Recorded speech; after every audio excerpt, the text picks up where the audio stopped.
안녕하십니까. 기업 수준별 역량, 다양화 전략, 기업 구조 및 성과 간의 관계 논문에 대해서 발표하게 된 김준석이라고 합니다. 전략 사업 단위란 개념이 처음 부분에서 나오게 됩니다. 다학화 기업들은 종종 자신들의 사업을 별개의 제품 시장 그룹으로 나누는데요. 이것이 형성되면 SBU라고 불리게 됩니다. 이러한 SBU는 반자율적인 방식으로 운영되며 경쟁 우위 확보를 위한 자신들만의 독특한 역량을 형성하는 노력을 보입니다. 마일즈와 스노우와 흐리비니악의 논문에서는 경쟁 우위를 확보하기 위해 독특한 역량을 개발하고 적용하는 것은 사업부 전략의 성공과 관련이 있다는 연구 결과를 보여주고 있습니다. 해당 논문이 쓰여진 시기에는 기업 수준의 특색 있는 역량을 형성하고 활용하는 것이 중요하다 말해지는 시기였습니다. 야비츠와 유먼, 키젤의 연구에서는 다학화 기업이 독특한 역량을 적용하는 것은 사업부 전부에서는 아닐지라도 대부분의 곳에서 성과를 향상시킬 수 있다고 주장하고 있습니다. 그러나 현재 논문의 연구진은 성과와 관련된 이러한 이 기업 수준의 독특한 역량은 기업의 다학화 전략의 유형과 분할 정도에 따라 달라질 수 있다고 주장하며 이러한 관계에 대한 연구가 해당 연구의 초점임을 밝히고 있습니다. 독특한 역량, 이제 독특한 역량이란 경쟁사보다 우월한 방식으로 행동을 완료하거나 경쟁사가 결여한 기술을 적용하는 기업의 능력을 말합니다. 이러한 능력은 다양한 형태를 보이며 초기 연구에서는 기능 영역, 이제 마케팅, 생산, 인력, 재무 등의 이제 이 영역에서 특색 있는 역량이 형성된다고 주장하였습니다. 이러한 독특한 역량의 형성을 마일즈와 스노우는 사업부 수준 전략의 성공의 열쇠라고 말하기도 하였습니다. 전략을 수립하는 과정에서는 고유 역량도 당연히 중요한데요. 그렇지만 이러한 고유 역량도 중요하지만 이 특색 있는 역량에 대한 니즈가 기업 내에 존재하므로 이러한 특색 있는 역량 또한 중요하다고 말하고 있습니다. 이제 기업 차원의 전략적 핵심 관심사는 다각화 기업이 이제 경쟁할 기업을 선정하는 것입니다. 이를 위해 다양한 기업의 전략가들은 기업 차원의 특색 있는 역량을 형성할 필요성이 없는 포트폴리오 계획 접근법을 활용하게 되는데요.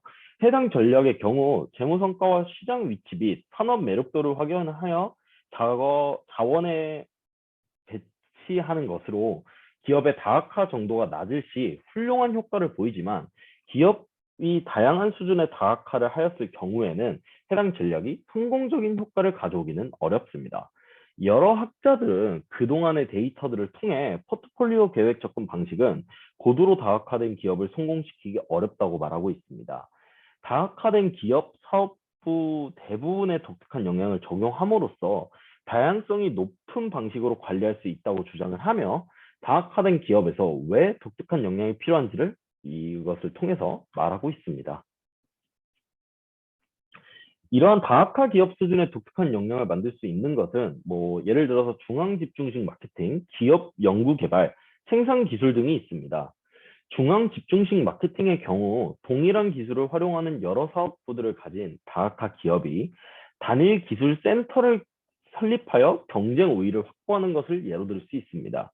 두 번째로 기업 연구 개발의 경우에는 얼라이드 코퍼레이션사와 같이 경쟁사보다 우수한 기업 연구 개발 역량을 개발하기 위해서 기업 내 벤처그룹을 설립하여서 벤처그룹에서 나온 기술력이 모든 사업부에 적용되도록 보장하였던 이제 사례와 같이 할 수 있고, 이제 생산 기술의 경우에는 이 제니스 라디오 코퍼레이션과 같이 자신들의 내부 강점을 분석하여서 내부 강점 중에서 이들은 기업 기술, 제조, 유통의 이 역량을 보유했다고 이제 판단이 되었는데, 이러한 역량들 중 이들은 세 가지 중 두 가지 이상을 포함하지 않는 제품의 경우에는 출시하지 않는 것처럼 이러한 방식들을 통해 기업의 독특한 역량을 키워낼 수 있다고 지금 예시를 통해서 보여주고 있습니다. 이제 결론적으로 해당 연구는 기업의 독특한 역량이 다각화 기업의 성과와 관련이 있을 수 있다는 것을 말하고 있으며, 이러한 성과와 관련된 독특한 역량의 경우 구현 중인 다각화 전략의 유형과 회사가 선택한 다각화 정도에 따라 달라질 수 있다고 해당 연구에서는 말하고 있습니다. 이제 챈들러의 경우에는 성공적인 회사는 다음의 과정을 보인다고 주장하고 있는데요. 첫 번째로 지리적 사업의 확장, 두 번째로 수직적 통합, 세 번째로 제품 다양화인데요. 이것이 개발된 이제 이 이 주장이 밑에 보이는 것인데요. 단일 비즈니스, 지배적인 비즈니스, 관련 비즈니스, 비관련 비즈니스로 이러한 성공한 회사 뭐 이렇게 분류를 이렇게 제품 다양화 전략의 분류를 크게 네 가지로 이렇게 보인 모습을 볼 수 있습니다. 이제 해당 논문에서는 이러한 것들을 통해서 가설을 보였는데요. 첫 번째 가설로 다학화 정도의 따라 이제 자학화 정도와 분할화 정도 사이의 관계가 작을 것이다 라는 가설을 보였고, 두 번째 가설에서는 독특한 역량과 성과 사이의 관계는 기업 다각화 정도에 의해 완화될 것이며, 따라서 성과와 관련된 독특한 역량은 다학화의 정도에 따라 달라질 것이다 가설에서 보이고 있습니다. 그리고 가설 2A부터 가설 2B까지가 있는데요. 재무 및 마케팅 활동은 단일 비즈니스 전략을 사용하는 기업 성과와 긍정적으로 연관이 있을 것이며, 이 B에서는 금융 활동 (financial activities는) 지배적인 비즈니스 전략을 사용하는 기업의 성과와 긍정적으로 관련이 되어 있을 것이다. 이 C에서는 생산, 운영, 인사 및 공공 정보 활동은 관련 비즈니스 전략을 사용하는 기업 성과와 긍정적으로 관련이 되어 있을 것이다 주장하고 있고, 가설 2D에서는 일반적인 관리 활동은 이제 비관련 전략을 사용하는 기업의 성과와 부정적인 관련이 있을 것이다라고 말하고 있습니다. 네, 이제 그 다음으로 과거의 연구들에서는 기업 구조에서 분할의 정도가 증가하고 이에 따라 서로 다른 차별화 역량이 개발되어야 한다는 것을 증명하지 못하였는데요. 분할의 정도가 독특한 역량 형성 과정에서 겉보기에는 직접적인 영향을 미치지 않을 것이나 간접적으로 영향을 미칠 수 있다는 것을 말하고 있는데요. 그러므로 가설 3에서는 독특한 역량과 성과 사이의 관계는 분할화 정도에 따라 조절되지 않을 것이며, 따라서 독특한 역량과 성과 사이의 관계는 기업 분할 정도에 따라 달라지지 않을 것이다라고 말하고 있습니다. 이제 연구는 포춘지 1000대 기업 임원들에게 설문을 돌렸으며 응답률은 24%였습니다. 단일 기업의 경우에는 단일 품목 사업체 연간 매출의 95% 이상, 지배적 사업의 경우 사업체 연간 매출의 70%에서 94% 이상일 경우, 관련 사업의 경우 단일 품목이 사업체 연간 매출의 70% 미만이며 상위권 제품과 관련되어 제품들의 다변화, 이제 관련이 있을 경우를 말하고 있고, 비관련 사업의 경우 단일 품목이 사업체 연간 매출의 70% 미만일 경우 또한 이제 상위권 제품과 관련 없이 제품들의 다변화가 있을 경우를 이제 말하고 있습니다. 해당 연구에서 시장 수익률을 성과를 측정하기 위한 도구로 활용하였는데요. 시장 수익률은 관련 없는 외부 요인의 영향을 받을 수 있다는 한계점을 지니고 있으나, 외부 요인인 기업 수익성, 기업 성장, 리스크, 주식시장 전망 중 이제 1번과 2번 같은 경우에는 기업의 조치에 의해 영향을 받으며, 3번의 경우에는 산업 영향에 미치는 영향이 적다 주장하며 해당 동우의 정당성을 표현하였습니다.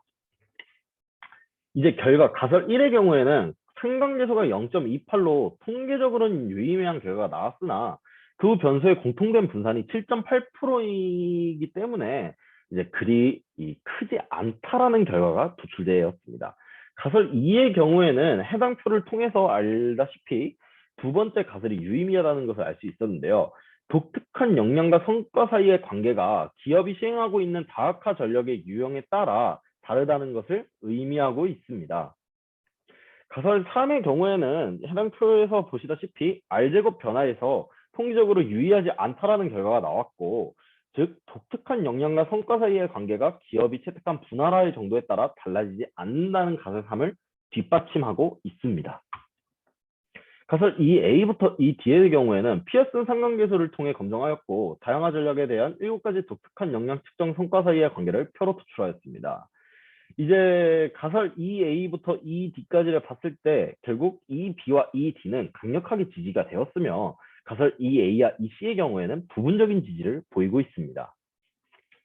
성과와 관련된 기업 수준의 독특한 역량이 기업이 채택한 다학화 전략의 유형에 따라 달라지는 것을 알아낼 수 있었습니다.